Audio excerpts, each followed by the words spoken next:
আজকের রেসিপিটি সমস্ত ভালোবাসার মানুষজনকে উদযাপনের উদ্দেশ্যে।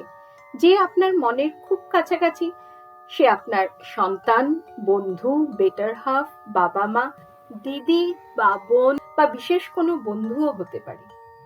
আজকে বানাবো Valentine's day special strawberry bless. নমস্কার, অ্যাপেটাইটের আরেকটি নতুন পর্বে আপনাদের সাদর আমন্ত্রণ। রেস্তোরাঁর স্বাদে এই ডেজার্টটি কিভাবে বাড়িতে বানাবেন চলুন দেখে নেওয়া যাক। গ্যাসে একটি প্যান বসিয়ে তাতে হাফ লিটার দুধ গরম হতে দেব। দুধটা যখন হালকা আঙুল ডোবাবার মতো গরম, সেই সময় একটাতে মিশিয়ে দেব 4 চামচ চিনি বা 3/4 কাপ চিনি। মিষ্টিটা আপনি আপনার পছন্দ মতো কম বেশি করতে পারেন। আর মিশিয়ে দিলাম 1 চামচ ভ্যানিলা এসেন্স। আজকের এই স্ট্রবেরি ব্লেস ডেজার্টটি কিন্তু অতি সহজ এবং খুব তাড়াতাড়ি তৈরিও হয়ে যাবে। এরপরে এখানে আমি নিয়ে নিয়েছি বাজার চলতি ফ্রেশ ক্রিম। আপনি আপনার পছন্দ মতো যে কোনো ব্র্যান্ডের ফ্রেশ ক্রিম এখানে ব্যবহার করতে পারেন। প্রায় 1 কাপের মতো বা প্যাকেটের অর্ধেকটা ক্রিম এখানে আমি ব্যবহার করেছি। গ্যাসের ফ্লেম লোতে রেখে এবারে ক্রিম আর দুধটাকে খুব ভালোভাবে নাড়িয়ে যেতে হবে, না হলে কিন্তু নিচে ধরে যাওয়ার সম্ভাবনা থাকবে। মিনিট 15 থেকে 20 দুধটাকে নাড়াতে নাড়াতে গাঢ় করে নিতে হবে।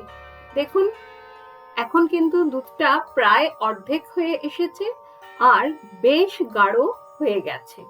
মানে এটা অনেকটা কাস্টার্ডের মতো তৈরি হয়ে যাবে। এর থেকে বেশি গাঢ় কিন্তু আর আমাদের করতে হবে না। এবারে গ্যাসের ফ্লেমটা বন্ধ করে এই তৈরি হওয়া ক্রিম আর দুধের কাস্টার্ডটা ঠান্ডা করে নেব।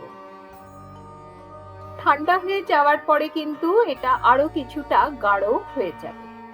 পরিবেশনের আগে অতি অবশ্যই ফ্রিজে রেখে একদম চিল করে নিতে হবে।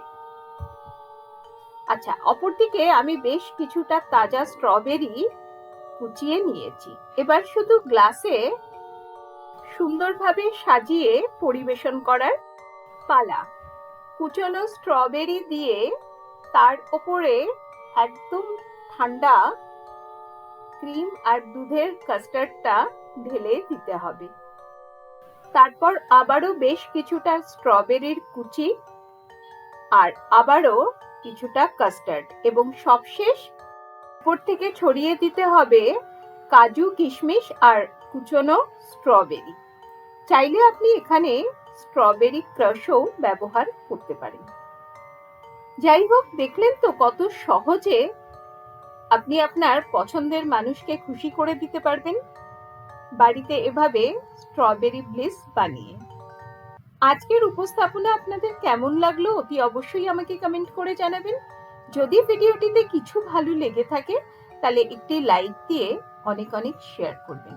আমার চ্যানেলে যারা নতুন বন্ধু তাদেরকে রিকোয়েস্ট করব চ্যানেলটিকে সাবস্ক্রাইব করে আমার পাশে থাকার, যাতে যখনই আমি নতুন কোনো রান্নার ভিডিও আপলোড করব আপনাদের কাছে নোটিফিকেশন পৌঁছে যাবে। আর অনুরোধ রইল অ্যাপেটাইটের ফেসবুক পেজটিকে ফলো করার। আজ তাহলে এ পর্যন্তই। ভালো রাঁধুন, ভালোবেসে রাঁধুন।